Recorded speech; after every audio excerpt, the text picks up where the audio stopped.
आइए जानते हैं आज एल्केन, एल्कीन और एल्काइन में अंतर। देखिए एल्केन क्या होता है, एल्केन का फॉर्मूला क्या होता है, alk plus ane, alkane. Alkene, alkyne क्या होता है। देखिए इसका फॉर्मूला क्या होता है, फॉर्मूला क्या होता है CnH2n प्लस 2। एल्कीन का क्या होता है CnH2n। एल्काइन का क्या होता है CnH2n माइनस 2। Cn जहाँ n क्या है,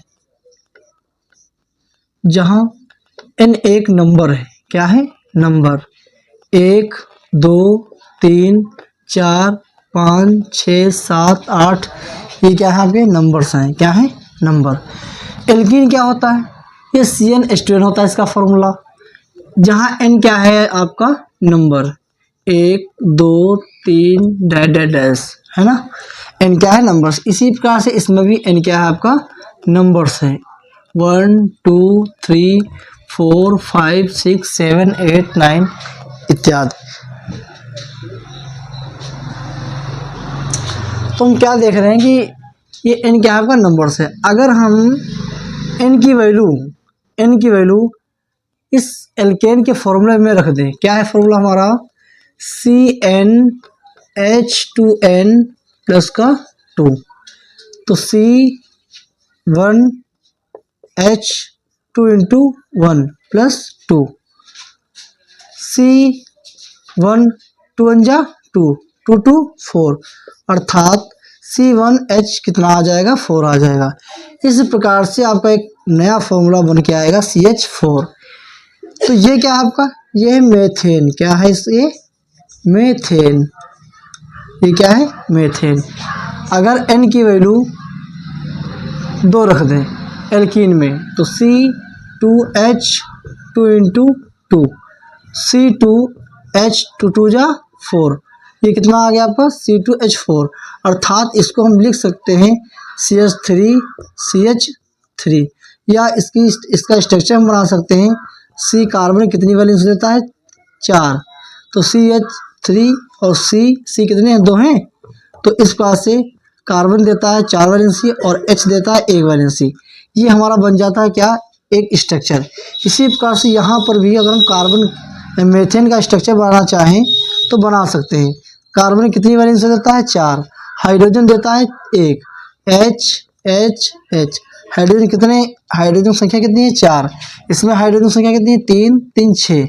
इस प्रकार से इसका क्या नाम है, इसका नाम यहाँ पर 3 3 6, एक मिनट, यहाँ पर आपका C2H4 है, तो यहाँ पर आपका है C2H4, अर्थात कार्बन की संख्या कितनी है 4 2 और हाइड्रोजन की संख्या कितनी है 4, तो 1 2 3 4 1 2 3 4। हाइड्रोजन दोनों को हमें क्या करना है समान रूप से वितरित कर देना है, एक इसको दे दिया, एक इसको दे दिया, 2 इसको 2 इसको। इस प्रकार से ये वैलेंसी हमारी खाली रह जाती है जो कि डबल बॉन्डिंग कर लेती है। इस प्रकार से यहाँ पर ये क्या हो जाता है डबल बॉन्ड। इसे हम इस प्रकार से भी लिख सकते हैं CH2 डबल बॉन्ड CH2। ये कहलाता है हमारा 1 2 कार्बन के लिए हम लगाते हैं एथ, और चूंकि यहाँ पर हमारा डबल बॉन्ड है तो हो जाएगा एथीन, क्या हो जाएगा एथीन।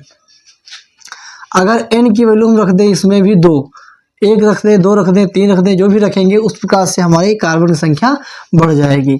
तो C2H2 इंटू 2 माइनस 2, C2 2 2 जा 4, 4 से 2 गया 2, तो यहाँ आपका हो जाएगा C2H2, अर्थात कार्बन की संख्या कितनी है, यहाँ पर कार्बन की संख्या आपकी कितनी 2, तो हो जाएगा कार्बन और कार्बन के बीच सिंगल बॉन्ड, क्योंकि कार्बन हमारा कितनी वैलेंसी देता है 4, तो कार्बन हमारा 4 वैलेंसी देता है, 1 2 3 4 1 2 3 4, और हाइड्रोजन कितने हैं 2, H 2 हो गए। इसकी ये वाली वैलेंसी इसके साथ बॉन्डिंग कर लेती है, इसकी ये वाली वैलेंसी इसके साथ बॉन्डिंग कर लेती है। इस प्रकार से यहाँ पर क्या इस प्रकार से यहाँ पर क्या, इस प्रकार से यहाँ पर बॉन्डिंग हो जाती है। तो यहाँ पर कौन सी बॉन्डिंग हो जाती है, तो ट्रिपल बॉन्ड की, HC ट्रिपल बॉन्ड CH।